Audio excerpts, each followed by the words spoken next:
I'd like to ask you this because, oftentimes when we talk about legislative agendas and all that, a businessman in Nigeria would like to know how would this translate to him or her making money, benefiting. So let's link it to the Nigerian environment. How will this partnership or agreement to be signed or legislative agenda aid the growth of Nigerian businesses? Because China, as we speak, has about 6,000 companies in Nigeria. By record, like as you have mentioned earlier, we have over 6,000 various companies that has been registered by CA's Corporate Affairs Commission since 1971, out of which 3,420 is inactive and less than 1,500 are active, but 842 are operational. Now, this summit is focusing on, it has an agenda, and it's focusing on, first of all, to identify those Chinese companies in Nigeria, what sector are they operating, what are their challenges, and propose a solution that eventually becoming part of our report that will be submitted to the National Assembly for enactment of law for ease of doing business in Nigeria. That's number one. We'll also give an access to global partnership funding network support system. And this is what will lead to foreign investment fund. And number three, this will also strengthen the institutional linkages and partnership coordination, targeting a system that will transit Nigeria bilateral relationship from trade volume to development-driven cooperation. We want to see how best we can transit agribusiness sector into agribusiness, so a lot of youth will participate in agribusiness instead of agriculture. And again, communication and IC. In the recent time, AI is a global trend. How can we also metaphors into a system that will promote artificial intelligence in our dealings? And of course, mining and mineral resources, education, health sector, and a small-scale industry. These are components that congregate the agreement that the President of Nigeria and China signed last year.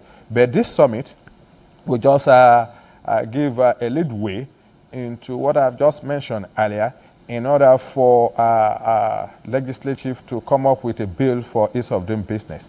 And of course, as I mentioned earlier, January 31st this year, technical working group was inaugurated in National Assembly, and these are line MDAs that have mandates in dealing with the Chinese company and those Nigeria who are interested in doing business with China to enhance Nigeria-China bilateral relationship. Okay. At this point, I would like to speak for entrepreneurs, those into importation and exports. How will this be beneficial for the Nigerian markets and business persons? Thank you so much for your question. Now, how would this affect the establishment? Positively. Some of our institutions, also the government MDAs and the establishment also needs to improve on their act and their constitution that established them.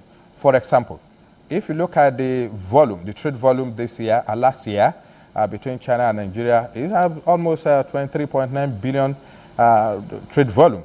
And if you look at it, China on importation is doing about 21.3, and Nigeria is doing less than 3 billion.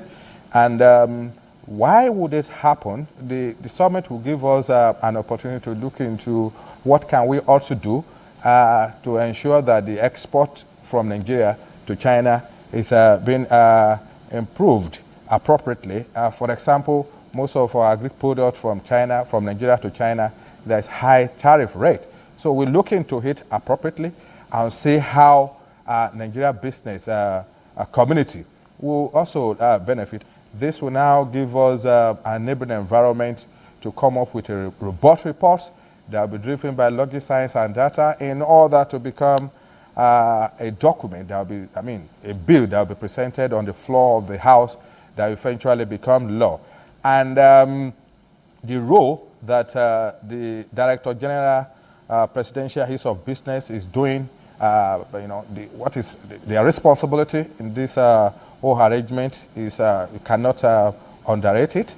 The involvement of National Investment Promotion Commission, the Ministry of Foreign Affairs, and all other agencies, most especially the active institutional collaboration we are getting from NUPRC is also very impressive. So a report that will be submitted to the National Assembly will eventually become a law for ease of doing business. As you may be aware, National Assembly is to make law. The implementation of the policy is purely the executive responsibility, and those line agencies that will execute the implementation of the policy are already working with us. You may agree with me, the appointment of Director General of Nigerian-China Strategic Partnership and Global Alliance, Dr. Tigbe, has been a plus to ensure that our bilateral relationship is translating from trade volume to developmental-driven cooperation.